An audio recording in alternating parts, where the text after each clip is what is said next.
first one, common sample summary statistic. So it generates the summary statistic figures for all the variables based on the common observations. And the indicator is the very last line here, that the number of observations are exactly the same for all the variables.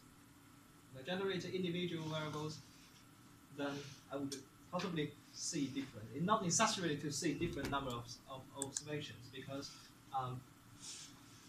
basically the missing observation can happen for any individual, independently for any variables. So that possibly there are 4 missing variables for this, for the first variable, 4 missing observations in here, but they happen to the first 4 individuals, and there are another 4 missing observations happen to the second variable, but they are occur to the very last 4 individual observations in our sample. But in total, they could have exactly the same number of observations available, but they can occur independently as different observations. So they are not necessarily different once we generate the individual summary statistics. But the safest way, of course, is to using that way to generate. So then we can see from the summary statistic, firstly, to our dependent variable. Remember, it's a 0, 1 variable. So we can take the value either 0 or 1. Once we look at the mean value for the overall sample, and it gives us 0.289, so it's about 0.30, let's say. How do we interpret that mean? What's that mean? 0, 1 decision, whether you participate in the union or not. If you participate, that will be coded with 1. So 0.29, what's the mean? Can you interpret that? What's the interpretation? What's that number tells us? Is it the probability of someone being in labor union? Yeah, exactly. So we can interpret that saying that this is the likelihood for any individual household in our sample that decide to join in the labor union. So for any individual, on average, there's about 29% chances that he will participate in the labor union. Or there is a macro level interpretation. If you don't like this average likelihood for any individual, you can say among all of our sample, remember it's either 0 or 1, so that basically means among our sample, there are about 29% of people who has participated in the labor union. Okay. So 2 ways of interpreting probability measure in practical sense. Usually we can either from the macro level, saying this is the average participation rate. So there are about 29% of our labor that has participated in the labor union for that given year based on our sample. Or we can interpret that on average, a representative or an average individual in our sample has about 29% chances to participate in the labor union. Okay, so we can always interpret it that way. So that is corresponding to the interpretation of the expected utility that we have. So once we have microeconomics, we either can interpret the likelihood of the individual, or we can interpret it in the macroeconomic scope that these are the proportion of people, proportion of population that choose to do one task rather than the other. So we exactly follow the same way. So then it's easy to interpret the age. The mean value of the age is basically the average age of our sample, or representative household in our sample that tends to be in his or her age of 40, 40.1. Sorry, 40.7 or 41. Okay. So we can see actually only about 1/3 people in our sample, less than 1/3 has participated in the labor union. And also we can look at the other statistics. The maximum tells us the upper boundary of that value. So remember, our dependent variable can only take two values, either 0 or 1. So obviously the maximum number must be equal to 1, minimum number must be equal to 0. That is the interpretation. And also for the dummy variable of gender will be equal to 1 if that individual is a female. It will be 0, that will be male. So for this particular dummy variable, I think it's easy to choose the macroscope interpretation. It's saying that among our sample, there are about less than half proportion of individuals who are female, rather than saying that it is a half, roughly less than half probability that an individual choose to be a female, because that doesn't make too much sense in that respect. So it depends on the purpose that we, depends on the practical context that we can choose how to interpret the mean value for categorical variables, for dummy variables, 0, 1. So for any dummy variables that takes a value of 0, 1, we can always choose the appropriate interpretation. Okay? Now here comes the interesting thing.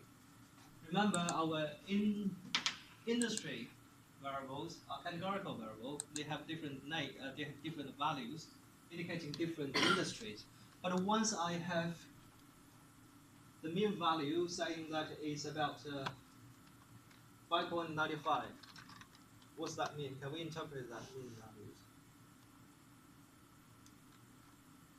Does that suggest that on average it should be the person that in the industry 6 or something?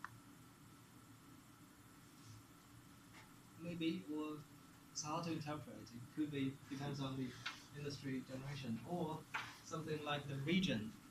It has multi-category, multiple values, regions, and also the level of qualifications.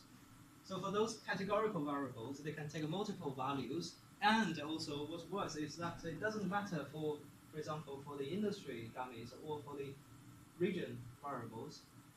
If I switch the coding, numerical codings for each individual. So, for example, it just occurs to our data that once that individual is from northern area, I'm going to give the coding of 1. In another data set, I possibly would assign the numerical values when that individual comes from the northern part. I would assign it 2, and instead I would set one of the other, give them a 1 value, because different people have different coding strategy. It just finally what really matters is just how we interpret the geographical location. So the order of the codings depends on different ways you actually collect the data and interpret them. So surely once we have the summary statistics as before, it doesn't make too much sense for us to interpret the mean level. So how can we instead give them an interpretation? So an easy way of doing that is to generate dummy variables, 0, 1 variables, respectively for each of the category. Although we have a single variable tells us which industry or which region that individual is coming from, but we can always create dummy variables that tells us whether an individual is coming from specifically to one of the industries.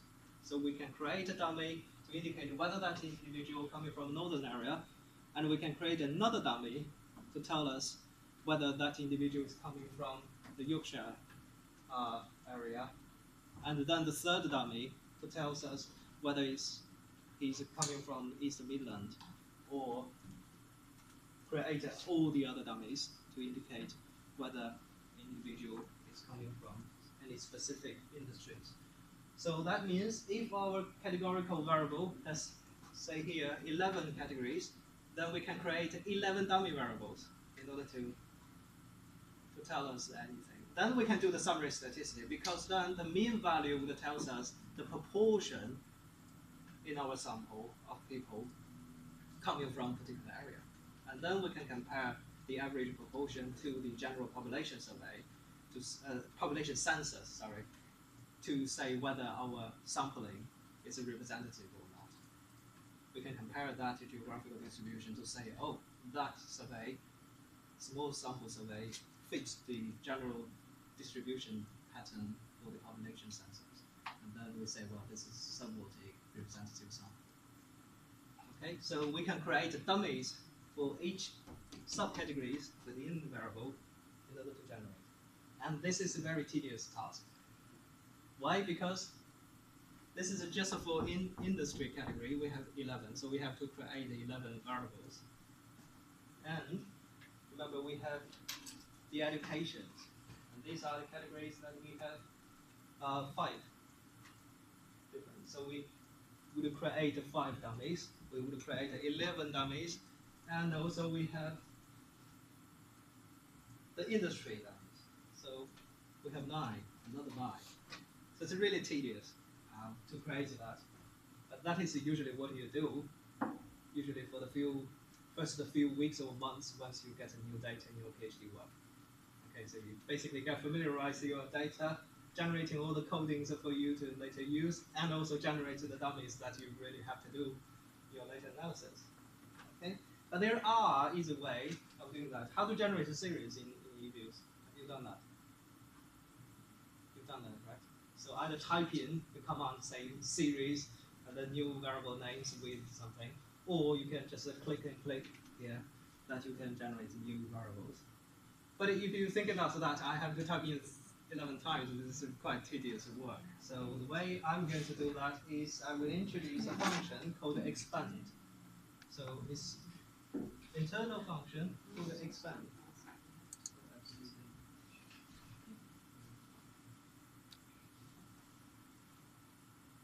Good. So it's called expand.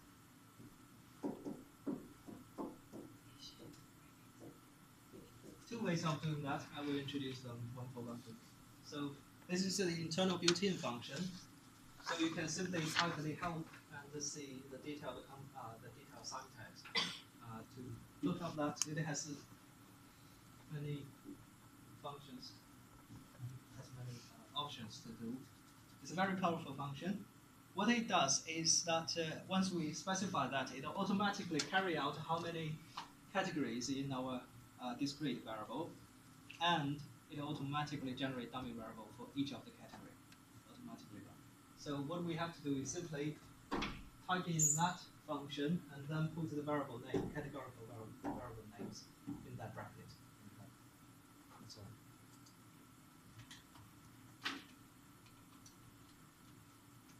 Okay, so that's the first way of doing that.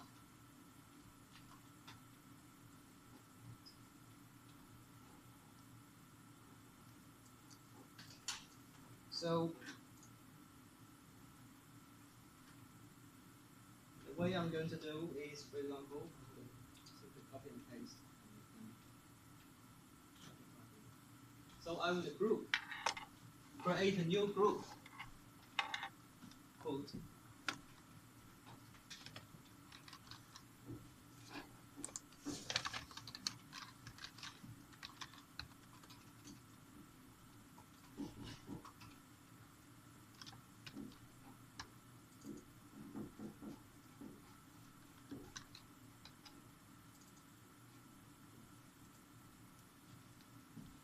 so I would create a group which contains all the dummy variables expanded from the categorical variable, and I will give a new name. So here I want to give a group. I put a G in front of ind, indicating that it is a group object and associated with our ind variable, and then at expand tells the eViews that I'm going to expand that categorical variable, and then I just type in the ind variable, which tells me tells the eViews that I'm going to expand against the industry variable. So remember, the industry variable will have 9 categories, so we are expecting within that group we will have 9 dummies, 9 columns of dummies. So if I click enter, then you can see that the group will be indicated by G icon in front. If I double click that, then it opens that group. You can see it automatically creates 9 dummy variables. And the title, it just tells us when that categorical is equal to the value of 1, equal to the value of 2.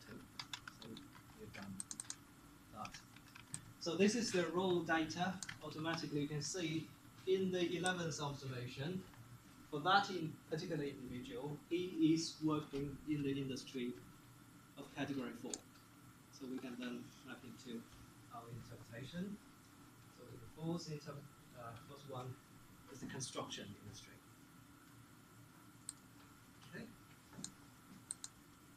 Okay, so clear about how to visualize that and create that. So we can follow similar trick to create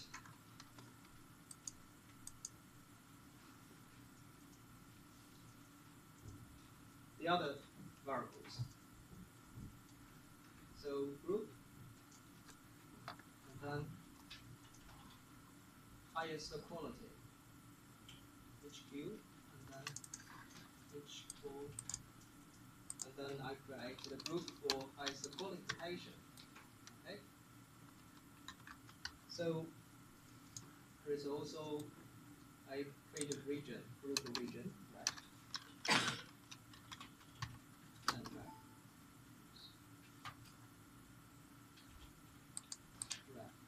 Okay. And then doing exactly the same way as before, I will multi-select those groups. So I'm actually selecting all those bunch of dummies, and then together with our dependent variable and independent variable, and our gender dummy, and age that we're really interested in. And then once I open as a group, total group, then we can see actually now I'm opening all the dummy variables together with my other continuous variables and the dependent variable. And once I further click view, summary statistic common sample, then I could generate again the summary statistics. But in this time, I could interpret each of those dummies because then those mean value will tell us that among our sample, there are about 1/3 of the all the sample people that who has already got the highest qualification at level 2. Okay, so then I could interpret them. So this is the way I could generate the summary statistics for all type of variables together. Okay, so now this is the way we're expanding our categorical variable into dummies. Then we can do that. Then we can do the summary statistics. So that is all the task for today. And the next time we are going to implement the regression and interpret them. Okay. After that, you should be able to answer the first half of our assignment. The first half questions of the first assignment. Okay.